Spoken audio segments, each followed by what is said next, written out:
Conheça a TV Espírita Nosso Lar.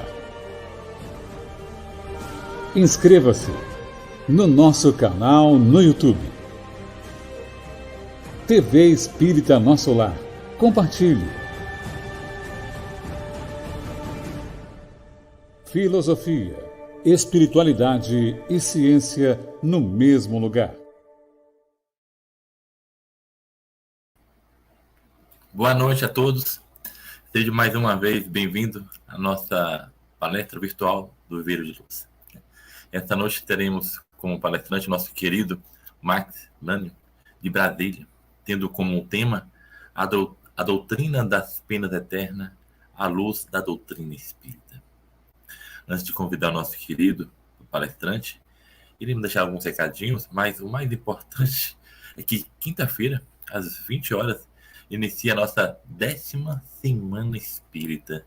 E antes de falar um pouco da Semana Espírita, eu queria convidar todos para ver que maravilha de vídeo que comenta sobre a Semaninha Espírita, a Semaninha Espírita. Então, quando os pais estiverem assistindo a Semana Espírita, os filhos estarão conectados com a palavra do Mestre Jesus. Vejamos. Muitas reflexões. Venha conosco nos dias 15 e 16 de março. Espero vocês. Bem curtinha, mas bem objetiva, tá certo? Quinta-feira inicia a nossa Semana Espírita e nós iniciamos com Arthur Valadares sobre o tema Vivência do Evangelho antes aos novos tempos. Dia 18, teremos Dona Joselma Coelho com o tema A Nova Geração. Dia 19, teremos o professor Jorge Alahá com o tema Desvendando o Apocalipse. Dia 20, encerrando, teremos a nossa querida Luziane Bahia com o tema Ante aos Novos Tempos. Lembrando que o sábado, às 9 horas, pela manhã, lógico, teremos um seminário também com o professor Jorge Alahá com o tema Mediunidade Ante aos Novos Tempos.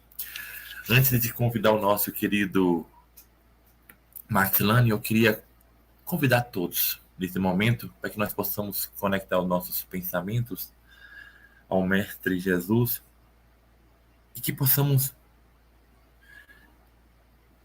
deixar que nossa mente ela propague pelo universo no clamor, que possamos clamar ao Mestre Jesus, que ilumina a mente, volto a dizer, dos senhores da guerra.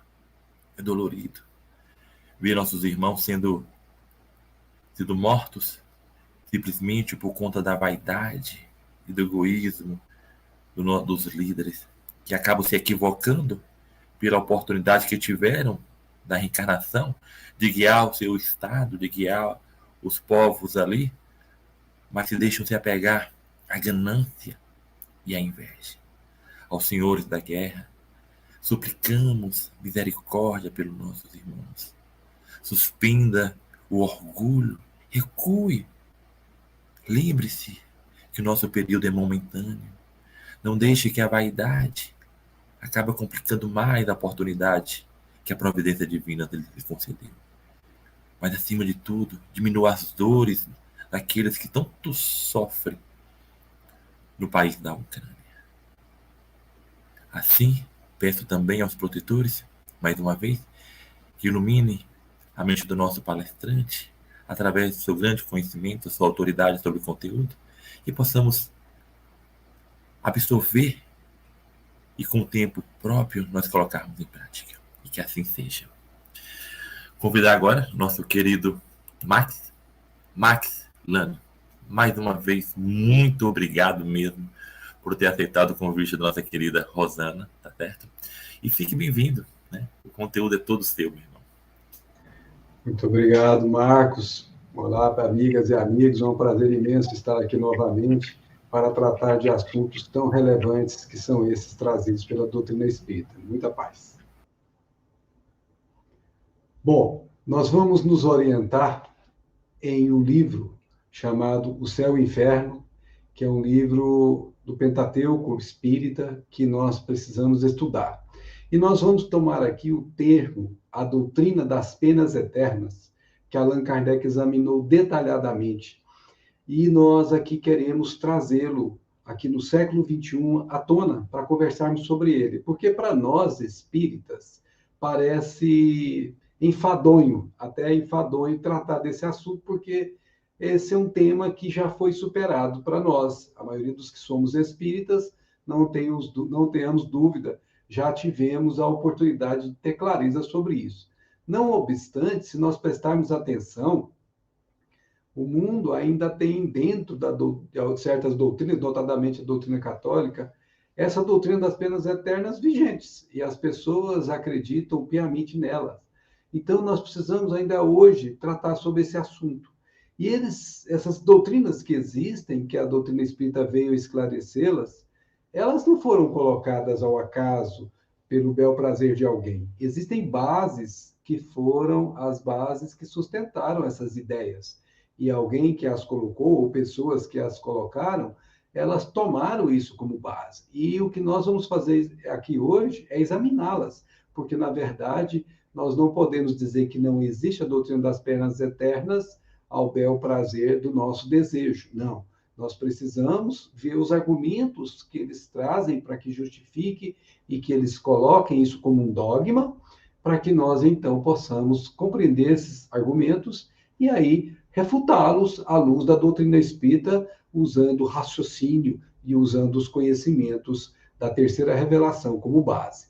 Então, vamos lembrar que existem alguns argumentos a favor dessa doutrina, que se chama doutrina das penas eternas. E aqui nós temos a principal dela, que nós vamos nos ater um pouquinho mais, que ela diz assim: é doutrina sancionada entre os homens que a gravidade da ofensa é proporcionada à qualidade do ofendido. Ou seja, se você ofende um animal, um cachorro, por exemplo, mesmo agredindo fisicamente, você terá um certo alcance de preocupação, porque se for uma agressão apenas de alguém severo, isso terá pouca influência. Se você afeta alguém, ofendendo esse alguém que já seja um ser humano, mas em escala social, por exemplo, de um mendigo, o impacto dessa sua ofensa também terá um certo nível de responsabilidade. Mas se você ofender uma autoridade que presta a você, por exemplo, serviço no sistema de saúde, por exemplo, público, você verá que existem leis que os protegem e você poderá responder seriamente sobre as ofensas que eventualmente você faça. E se você ofendeu a autoridade máxima de um desses movimentos, a sua ofensa terá um peso maior. Kardec, para fazer uma analogia com isso, ele diz, muito próprio daquela época, a comparação com um senhor que seria um rei. Ele diz assim: o crime de lesa majestade, por exemplo, o atentado à pessoa de um soberano, sendo considerado mais grave do que fora em relação a qualquer súdito, é por isso mesmo mais severamente punido. Ou seja, aqui há um nível de punição que está proporcionalizado, ou seja, relativamente proporcional à importância da criatura que foi afetada, que foi ofendida. Aí vem a conclusão, baseada nessa analogia humana. E sendo Deus muito mais que um soberano, pois é infinito, deve ser infinita a ofensa a ele, como infinito o respectivo castigo, isto é, eterno. Então, minhas amigas e meus amigos, veja que a lógica que contempla a explicação das penas eternas, ela se baseia num raciocínio que tem uma determinada configuração baseada num determinado nível de conhecimento. Se nós analisarmos isso aqui usando a ótica da doutrina espírita, nós vamos ver que esta é uma visão reducionista, uma visão que contempla apenas uma parte do todo, que precisaria ser contemplado para que isso aqui fosse realmente taxado de verdadeiro e de defensável. Então, no que nós vamos fazer é trazer argumentos aqui para demonstrar, por A mais B, porque é uma demonstração que nós vamos usar na lógica, que deixe factual que isso aqui não é sustentável. Para que nós façamos isso, vamos antes fazer algumas considerações iniciais ao argumento que nós vamos usar. Porque todo argumento precisa ter premissas, precisa ter bases. E essas premissas e bases, elas serão trazidas de conhecimentos que são de domínio de todas as pessoas que lidam neste campo, até mesmo aqueles que conceberam essa doutrina das penas eternas. E que premissas são essas? São aqueles atributos de Deus que nós conhecemos. Deus é único, Deus é eterno, Deus é imutável, imaterial, onipotente, soberanamente justo e bom, e infinito, enfim, em todas as perfeições. Isso é ponto pacífico entre a esmagadora maioria das pessoas que labutam no campo do entendimento religioso. Ora, se isso é uma premissa para todo mundo, nós podemos partir delas para poder construir os nossos raciocínios. Vai Kardec dizer, é impossível conceber Deus de outra maneira. Então ele vai, inclusive, explicar por que essas premissas são as premissas que nós temos que tomar como verdadeiras. Visto como, sem a infinita perfeição, poder-se-ia conceber outro ser que lhe fosse superior. Para que seja único acima de todos os seres, faz-se mister que ninguém possa excedê-lo ou sequer igualá-lo em qualquer coisa. Logo, é necessário que seja todo infinito. Então, Kardec, para não haver dúvida, vai que tem alguém que não concorda com essas premissas, ele traz aqui porque que essas premissas são verdadeiras. Porque se não fosse assim, nós não poderíamos ter Deus taxado ou caracterizado como infinito. Então, aqui fica muito claro que essas premissas são bases fundamentais de um raciocínio. E porque são infinitos, continua Kardec, os atributos divinos não sofrem aumento nem diminuição, sem o que não seriam infinitos, e Deus perfeito tampouco. Se tirasse a menor parcela de um só dos atributos, por exemplo, bondade, não haveria mais Deus. Por isso que poderia coexistir um ser mais perfeito com ele. E se ele é único, obviamente não pode ter coexistência de outro do mesmo tamanho ou maior do que esse que nós estamos atribuindo como Deus. Então aqui Kardec deixa isso de uma forma lógica, racional. Não tem aqui conjecturas, não tem aqui processo religioso fanatizado, não, tem aqui raciocínios. Raciocínios que transcendem o aspecto religioso. Raciocínio que nos levam a refletir sobre o tema e compreender o tema. O infinito de uma qualidade, continua Kardec, exclui a possibilidade da existência de outra qualidade contrária, que pudesse diminuí-la ou anulá-la. Portanto, um ser infinitamente bom não pode ter a menor parcela de maldade, nem o ser infinitamente mau pode ter a menor parcela de bondade. Ou seja, se ele é infinitamente bom, não pode ter uma mácula sequer, não pode ter uma manchinha sequer de maldade. Se ele é infinitamente mau, não pode ter uma mancha sequer de maldade ou de bondade dentro dessa maldade. Para ficar muito claro, Kardec diz assim também um objeto não seria negro absoluto com mais leve nuance de branco e vice-versa. Então, aqui nós estamos falando em pureza absoluta. O branco tem que ser branco absoluto, o negro tem que ser negro absoluto, a bondade tem que ser bondade absoluta. Não tem margem para nós questionarmos. Feito este preâmbulo que Kardec nos trouxe, nós podemos agora trabalhar para refutar este raciocínio que estatui o dogma das penas eternas. E a primeira refutação a esse argumento que nós vamos fazer, nós vamos trazer logo em seguida.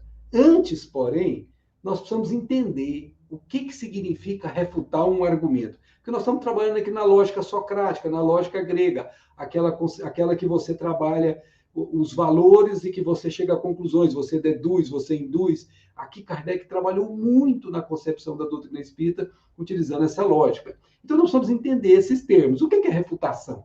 Será que nós sabemos o que é refutação? O próprio Allan Kardec tomou o cuidado de explicar o que é isso. Toda refutação, diz Kardec, é um raciocínio que deve ter seu ponto de partida, uma base sobre a qual se apoia. Ou seja, premissas, em outras palavras. Então, todo raciocínio que você terá que desenvolver, você precisa ter como base algo que seja verdadeiro, porque senão o seu raciocínio vai ser construída em cima de algo falso, logo as suas conclusões serão também falsas. Daí porque o ponto de partida, a base sobre a qual nós nos vamos nos apoiar na refutação, estão subsidiadas, estão todas elas calcadas em premissas inelutáveis, em premissas indiscutíveis, em premissas definitivas. Logo, não há o que se contestar da base que nós estamos partindo. Então, chegamos agora à análise. Admitindo-se que uma ofensa temporária à divindade pudesse ser infinita, Deus, vingando-se por um castigo infinito, seria logo infinitamente vingativo.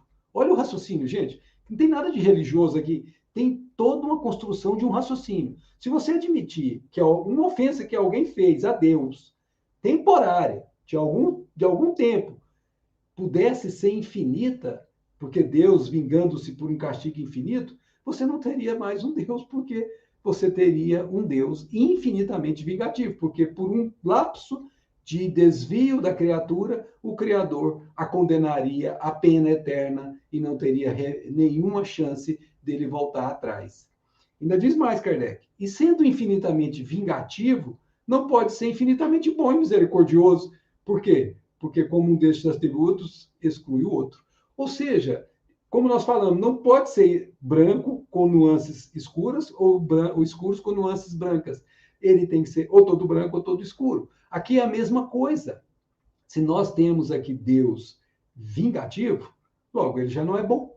Logo ele não é capaz de perdoar, porque ele é vingativo. Porque um ser que condena alguém que errou por um trecho pequeno da sua vida, que nós estamos falando aqui de um período numa determinada existência, que é muito curto, se Deus o condenasse para sempre, isso seria literalmente um atributo de um vingador e não de um bom ser que é o Pai Celestial. Isso mais, vingador por quê? Porque você ofendeu Deus e ele está devolvendo a ofensa para você. Ou seja, nós estamos nivelando Deus aos homens e pior, aos homens maus e não aos homens bons. Se não for infinitamente bom, não é perfeito. E não sendo perfeito, deixa de ser Deus. Pronto. Aqui você já poderia dizer que acabou. Não há mais o que sustentar nessa doutrina das penas eternas, como fomos aqui colocados. Então, aqui nós estamos deixando claro, porque quem é bom não vinga, quem é bom perdoa. E nós vamos ver isto no máximo do possível em Deus. Mas existem outras refutações ao argumento para reforçar mais ainda a clareza desse raciocínio. Se Deus é inexorável para o culpado, ou seja, se Deus é inflexível, intransigente, não muda para o culpado, que se arrepende, não é misericordioso, porque você não pode ser inflexível e ser misericordioso ao mesmo tempo. E se não é misericordioso, logo, deixa de ser infinitamente bom. Ou seja, raciocínios que você conclui logo, deixa de ser infinitamente bom. E por que daria Deus aos homens uma lei de perdão se ele próprio não perdoasse? O Senhor Jesus Cristo nos ensinou na prece dominical, perdoa-nos as nossas ofensas, assim como nós perdoamos os nossos ofensores. Ou seja, está estatuído que existe uma lei de perdão que Deus coloca na boca de Jesus. E, obviamente, por que ele colocaria essa lei se ele mesmo não perdoa? Isso não faz sentido. Resultaria daí que o homem que perdoa aos seus inimigos e lhes retribui o mal com o bem, seria melhor que Deus. Então, veja como é fácil, num raciocínio lógico, de você desestruturar um dogma que foi construído em bases reducionistas, em bases frágeis. Achando-se em toda a parte tudo vendo, Deus deve ver também as torturas dos condenados e se ele se conserva insensível aos gemidos por toda a eternidade, será eternamente impiedoso. Ora, sem piedade, não há bondade infinita. De novo, um daqueles atributos que é a bondade cai por terra. Mas aí o argumentador poderia replicar, poderia contra-argumentar, dizendo assim: a isto responde que o pecador arrependido, antes da morte, tem a misericórdia de Deus e que mesmo o maior culpado pode receber essa graça. Então, ele vai dizer, tudo bem, ele errou, mas Deus pode dar uma graça para ele se ele se arrepender antes da morte. Foi isso que o argumentador que representa essa doutrina das penas eternas, nos disse aqui. Vamos continuar com a refutação. Ora, quanto a isso não há dúvida, e compreende-se que Deus só perdoa o arrependido, mantendo-se inflexível para os obstinados. Até se compreende isso, até se mantendo-se inflexível para os obstinados, é uma palavra ou uma frase do Criador da doutrina das penas eternas, e não uma palavra da doutrina dos Espíritos. Mas se Deus é todo misericordioso para a alma arrependida antes da morte, por que vai deixar de ser para quem se arrepende depois da morte? Aqui que nós estamos falando do reducionismo. Ou seja, essa doutrina está enxergando só a vida presente. Essa doutrina não está enxergando o que se passa depois que a criatura desencarna, porque ela está admitindo que Deus pode revogar essa pena se a criatura arrepender antes da morte, mas não pode revogar depois que a pessoa morre. Por que a eficácia do arrependimento só durante a vida? Um breve instante, e não na eternidade que não tem fim? Por quê? Nós podemos indagar. E a resposta, você sabe, não faz sentido. Circunscritas a um dado tempo, a bondade e misericórdias divinas teriam limites. E Deus não seria infinitamente bom se tivesse esses limites. Mas continuamos raciocinando um pouco mais para ficar mais claro ainda. Deus é soberanamente justo, é um atributo que ninguém discute.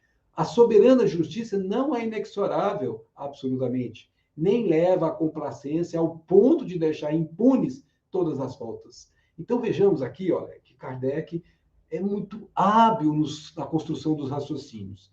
A soberana justiça não é inexorável, absolutamente. Mesmo quem foi condenado por si mesmo pelo erro, tem complacência, porque existem maneiras dele se reajustar com a lei de Deus. Então, ele não é inexorável em momento algum. E, ao mesmo tempo, ele não é aquele que dá graça. Ao contrário, pondera rigorosamente o bem e o mal, recompensando um, que é o bem, e punindo o outro equitativamente e proporcionalmente, sem se enganar jamais na aplicação. Ou seja, gente, o que nós estamos falando aqui é de uma lei de causa e efeito. Se eu seguir o caminho do bem, a minha recompensa é a paz. E eu vou receber isso como recompensa. Paz. Aquela coisa mais preciosa que alguém carrega dentro de si. Paz. Por onde ele for, ele leva isso nele. Paz. Mas se eu transgredi as leis divinas, fiz a minha vontade, não a vontade do Pai que está no céu, assim como na terra, eu sou levado a comprometer-me com essa lei. E eu sou levado a ser punido por mim mesmo por esse descumprimento. Ou seja, eu vou receber o efeito da minha ação como consequência da minha decisão equivocada. Logo, eu estaria, obviamente, tendo a necessidade de me corrigir, que é o que a lei impõe sobre mim quando eu erro, mas não impõe sobre mim a punição definitiva, mas temporária, muito, muito bem definida segundo o tempo do erro. Se por uma falta passageira, resultante sempre da natureza imperfeita do homem e muitas vezes do meio em que vive, a alma pode ser castigada eternamente, sem esperança de clemência ou de perdão, não há proporção entre falta e castigo. Não há justiça. Então, se você errou, imagina, você, como todos os espíritos que foram criados simples e ignorantes, estamos todos em experiências. Atire a primeira pedra quem estiver sem erro, disse Jesus, ou seja, todos nós somos passíveis de errar. O problema não é errar, o problema é errar e deliberadamente continuar errando. Aí é um problema. Mas errar por tentar acertar, isso é parte do processo evolutivo de toda alma encarnada na Terra ou em qualquer parte do universo. É da lei que as experiências façam com que a criatura evolua. E cada vez que ele tenta acertar errando por causa da tentativa, ele aprende com o erro e novamente ele faz ali aquela experiência e acerta novamente, porque aprendeu com a tentativa anterior. Ora, se aqui nós tomarmos essa lei ou essa doutrina das penas eternas, nós estaríamos injustiçando uma pessoa que está começando a aprender as coisas. Imagina uma criancinha que está começando a andar. Se ela cai, você condena ela para sempre, para não andar mais? seria equivalente a esse tipo de raciocínio. Reconciliando-se com Deus, arrependendo-se e pedindo para reparar o mal praticado, o culpado deve subsistir para o bem, para os bons sentimentos. Ou seja, o sujeito tem a oportunidade de rever o que fez de errado e buscar praticar bons sentimentos para poder corrigir isso. Se, porém, o castigo é irrevogável, essa subsistência para o bem não vai frutificar, não vai prosperar, e um bem não considerado significa injustiça. Logo, Deus não seria bom, como nós acabamos de falar, infinitamente bom como uma premissa. Entre os homens, o condenado que se corrige tem por comutadas e às vezes mesmo perdoada a sua pena. E assim haveria mais equidade na justiça humana do que na divina. Então, por essa doutrina, ou por esse dogma das penas eternas, o homem seria aquele que corrige e que, às vezes, a lei humana comuta a sua pena, ou até mesmo perdoa, diminuindo a pena, ou ele reduzindo, eliminando por toda. Essa justiça humana seria superior à justiça divina, o que seria insensato. Veja que o raciocínio é sempre construído em cima de lógica. Se a pena é irrevogável, inútil será o arrependimento, e o culpado, nada tendo a esperar da sua correção, persistiria no mal, de modo que Deus não só o condena a sofrer perpetuamente, mas ainda a permanecer no mal por toda a eternidade. Veja que coisa mais insensata. Se isso fosse verdade, nós estaríamos criando dois problemas, condenando o indivíduo perpetuamente para o mal e ainda condenando o indivíduo para o mal também. Né? Ou seja, ele vai ser condenado pelo mal que fez e vai ser condenado para sofrer pelo mal na eternidade. Ou seja, seria incongruente. Nisso não há bondade nem justiça, conclui Allan Kardec. Mas prosseguem as premissas à refutação para deixar isso ainda mais consistente, mais robustecido. Sendo em tudo infinito, Deus deve abranger o passado e o futuro. Deus deve saber, ao criar uma alma, se ela virar a falir, bastante gravemente, para ser eternamente condenada. Deus deveria saber disso. Obviamente, é uma premissa que Deus sabe. Se o não souber, a sua sabedoria deixará de ser infinita e ele deixará de ser Deus.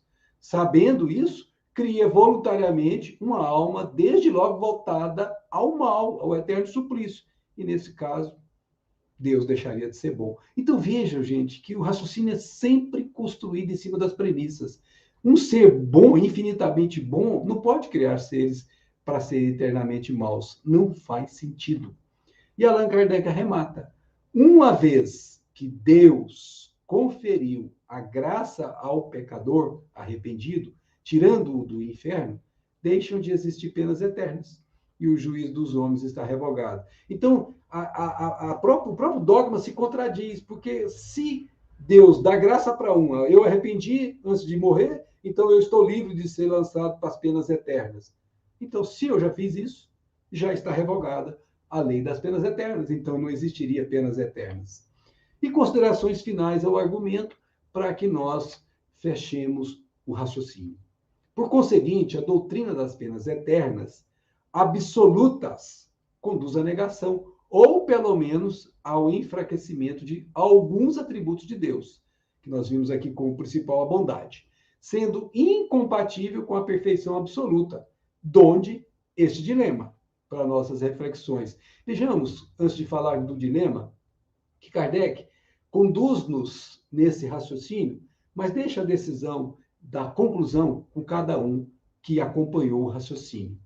Ou Deus é perfeito e não há penas eternas, ou há penas eternas e Deus não é perfeito. Então, nós temos aqui claramente uma visão bem lógica do que é este raciocínio. Não há como subsistirem as duas coisas. Ou Deus é perfeito e não há penas eternas, ou há penas eternas e Deus não é perfeito, que seria incompatível com todos os raciocínios possíveis. Mas você vai dizer assim, mas existem outros argumentos a favor das penas eternas. Vamos dar mais uma olhada, então. A recompensa conferida aos bons, sendo eterna, deve ter por corolário a eterna punição. Justo é proporcionar a punição à recompensa.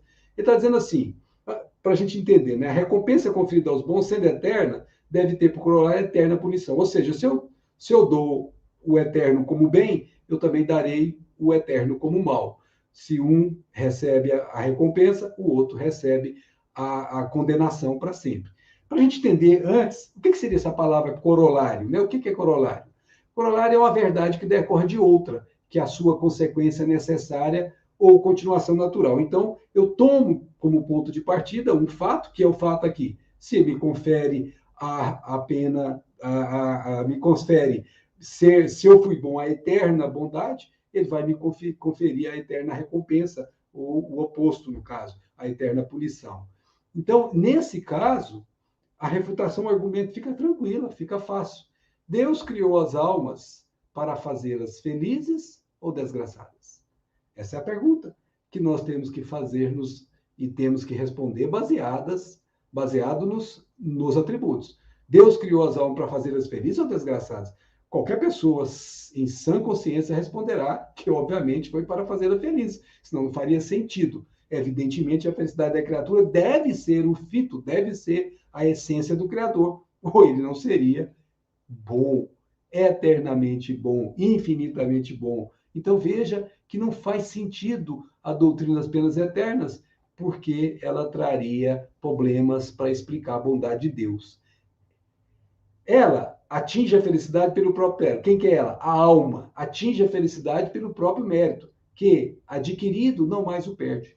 O contrário seria a sua degeneração. Então, vejamos que a felicidade ela é construída pela própria alma, que foi criada com o DNA divino em si. O DNA do bem está nela. Mas, tal como um diamante precisa ser lapidado, ela tem que se esforçar para fazer esse diamante brilhar, como disse Jesus. Brilha a vossa luz diante dos homens, glorificai o vosso Pai. É exatamente isso aqui. Se nós trabalhamos nessa direção, nós estamos nos melhorando para sermos perfeitos, como perfeito é o nosso Pai, como disse Jesus. Degenerar seria o contrário, que não é possível. Ninguém retrograda, ninguém volta atrás. A felicidade eterna é, pois, a consequência da imortalidade da criatura, da alma. Antes, porém, de chegar à perfeição, todos nós temos que lutar e sustentar, combater e travar com as mais paixões que cada um de nós carrega em função das experiências anteriores que não foram ainda totalmente assimiladas. Então, nós temos que realmente esforçar-nos para combater as más tendências e construir somente as boas tendências para chegarmos um dia a sermos perfeitos. Não tendo sido criada perfeita, mas suscetível de o ser, a fim de que tenha o mérito de suas obras, a alma pode cair em faltas, que são consequentes à sua natural fraqueza. Amigas e amigos, é muito importante entendermos isso aqui. Nós fomos criados simples e ignorantes, suscetíveis de sermos perfeitos. O que quer dizer isso? Possíveis de. Temos o potencial de sermos perfeitos em nós. Nós temos o DNA divino em nós. Na nossa consciência vibra a consciência cósmica, a consciência divina. É exatamente por isso que é onde que está escrito a lei de Deus. Toda vez que eu ajo na direção que está harmônica com a vontade de Deus, a minha consciência sinaliza aprovação. Toda vez que eu faço o oposto, a minha consciência me acusa, me alertando que eu estou fora das leis que eu deveria cumprir. Então, eu trago em mim o sinalizador da minha perfeição futura, que eu precisarei construir em mim. É como se fosse um germe que precisa ser gradativamente cultivado para gerar a planta, para gerar a planta que frutifica, que dê os frutos que precisa dar. Ora, nós, quando fazemos esse processo de construir isso em nós, por nossa natural fraqueza, nós caímos às vezes. E cair às vezes é natural, não tem problema, como dissemos. Como é que eu vou poder saber se o vermelho é vermelho e o verde é verde, se eu não conhecer os dois? Como é que eu vou poder saber se a rocha é dura e se a água é mole, se eu não tocar em ambas? Como é que eu vou saber o que é o bem e o que é o mal, se eu não conhecer os dois? Eu preciso conhecer. Agora, permanecer no bem ou permanecer no mal é livre-arbítrio, é escolha.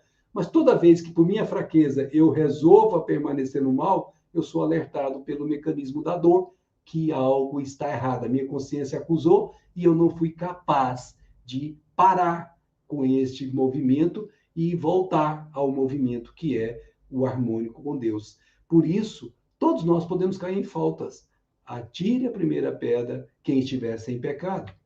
E se por esta fraqueza fosse eternamente punida, era o caso de perguntar por que Deus não nos criou mais forte? Ora essa.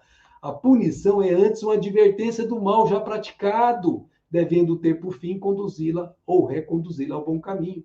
Imagine alguém que tenha ausência de sensibilidade nas pernas, nos pés. Vamos imaginar os pés. Então, essa pessoa está caminhando num ambiente que é todo ele pedregoso. E essa pessoa está caminhando muito rápido. Essa pessoa está caminhando sem muito cuidado. Ora, de vez em quando, ela está tropeçando em algumas rochas e está se machucando. Mas como ela não sente dor, ela não percebe que se machucou. E ela vai, em determinado momento, perceber que já tem um pedaço do dedo faltando. Tem outro dedo que não está lá, que ela foi perdendo ao longo da caminhada, porque não tinha sentido dos pés que caminhavam. Logo, ela não tinha como parar para corrigir. Mas se ela tem sensibilidade, no primeiro momento em que ela tropeça em uma rocha, ela vai falar, ai, doeu. O que aconteceu? Ela para verificar o que aconteceu, corrige o que precisa ser corrigido, envolve o machucado com alguma pensa, faz o que precisa ser feito, protege o pé, enfim, ela passa a ser mais cuidadosa depois de fazer estes cuidados, ela vai caminhar de forma mais cuidadosa, porque sabe que se tropeçar de novo, machuca, e sabe que se machucar de novo, pode até machucar-se de forma irreversível. Então, a dor tem esse mecanismo em nós. A função da dor é simplesmente nos acordar, nos despertar de algo que está equivocado na caminhada para o Pai. Nós estamos tropeçando em pedras que não deveríamos tropeçar. E esses tropeços são por nós provocados e não por Deus. As pedras estão lá. Caminhar sobre elas é a nossa habilidade que precisa ser construída. Deus nos colocou aqui para caminharmos sobre as dificuldades e crescermos para Ele. Do vosso suor comerás o pão, está dito no Velho Testamento. Se a pena fosse irremessível, o desejo de melhorar seria supérfluo.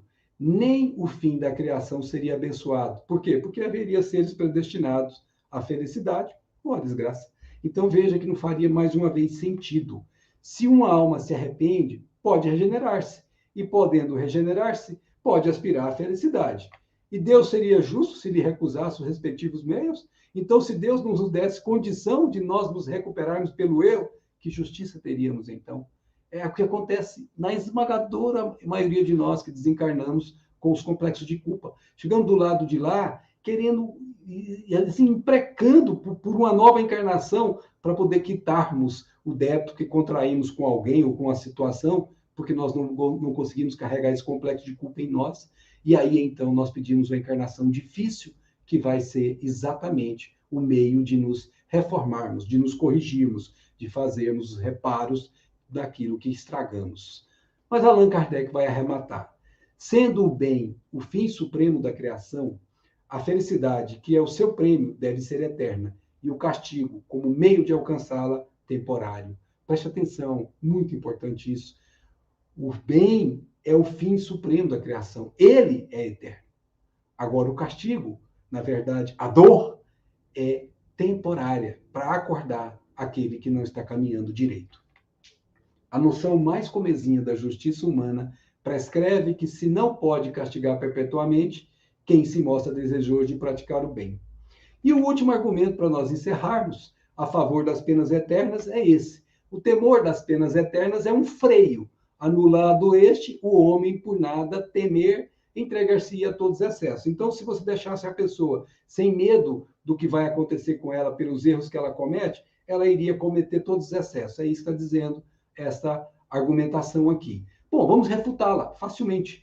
Esse raciocínio procederia se a temporalidade das penas importasse, de fato, na supressão de toda a pena, sanção penal. Ora, em não sendo eterno, nem por isso o castigo deixa de ser temeroso. E tanto maior será o temor, quanto maior a convicção. Gente, quem entra no espiritismo sabe disso. Toda vez que a gente tem consciência de que existe a reencarnação, que existem leis que, sem saber ou não sabendo, leis que não se alteram segundo os meus caprichos, as minhas vontades, leis que funcionam independentemente de qualquer coisa. Quando eu sei disso, eu tenho aqui clareza de como funciona o mecanismo divino. Eu tenho clareza de que se eu, por exemplo, semear coisa ruim, eu vou colher coisa ruim. Se eu semear coisas boas, eu vou colher coisas boas. Eu tenho convicção disso. Então, eu fico muito mais cuidadoso no meu modo de ser, no meu modo de fazer, no meu modo de conviver, porque eu sei. Olha só, convicção é saber. Eu sei que se eu fizer assim, eu vou ter como consequência aquilo lá. Por isso que disse Paulo, tudo posso, mas nem tudo me convém. Ou seja, eu passo a ter a ponderação, porque eu conheço as leis. Esta, por sua vez, tanto mais profunda será, quanto mais racional a procedência do castigo. Uma penalidade em que, se não crê, não pode ser um freio. E a eternidade das penas está nesse caso. Gente, século XVII, século XVIII, nós tivemos uma mudança, uma transformação fundamental na sociedade humana. Veio o século das luzes, o século da razão, e as pessoas eram antes tuteladas porque diziam os religiosos da igreja estatuída. Quando as pessoas começaram a ter ciência, o raciocínio, essas pessoas começaram a ver que essas penas eternas eram conto da carochinha para a criancinha, mas não mais para eles que já são adultos no pensamento. Funcionou enquanto éramos pequenos do ponto de vista do raciocínio, mas não pode mais funcionar depois que já somos adultos espiritualmente falando. E por isso que nós pedimos raciocínios mais lógicos, raciocínios que nos dê certezas. E para concluirmos, a crença nessa penalidade teve a sua utilidade, a sua razão de ser em dada época, quando tínhamos a infância espiritual na Terra. Hoje, não somente deixa de impressionar os ânimos, mas até produz descrentes. Por isso que muita gente migrou para o materialismo, muita gente voltou-se para o materialismo, porque não tinha mais como acreditar naqueles dogmas indefensáveis. E para terminarmos, lembremos de Jesus. Bem-aventurados os limpos de coração, porque eles, os limpos de coração, verão a Deus. A nossa função na vida é nos limparmos de todas as sujidades que nós mesmos estabelecemos em nós e, pouco a pouco, fazendo a nossa parte na obra, fazendo o atingimento da perfeição a que todos somos convidados a fazer. E só veremos Deus quando tivermos este coração totalmente puro, este coração que não tenha qualquer mácula. Aí então poderemos dizer, como Paulo diz, eu e o Pai, eu sou aquele que vive Jesus como Jesus vivia em Deus. Nós somos aqueles que, como Paulo, não somos mais nós que vivemos, somos Ele, Jesus vivendo em nós. E como Jesus é aquele que viveu Deus aqui em nós, eu e o Pai somos um, disse ele, ou seja, ele representava os pensamentos e os sentimentos de Deus. Ele fazia e faz a vontade de Deus assim na terra, em toda a parte onde ele estiver. Deus, portanto, nós temos que ver com a clareza da pureza do coração. Minhas amigas e meus amigos, muito obrigado por sua atenção e até breve, em outra oportunidade, se Deus assim o permitir. Max, muito obrigado pela reflexão, pelo conteúdo. Que interessante, casou, né, com o nosso tema, né, da Semana Espírita. Mas muito obrigado. Obrigado mesmo por ter aceitado o nosso convite, pela nossa amiga Rosana.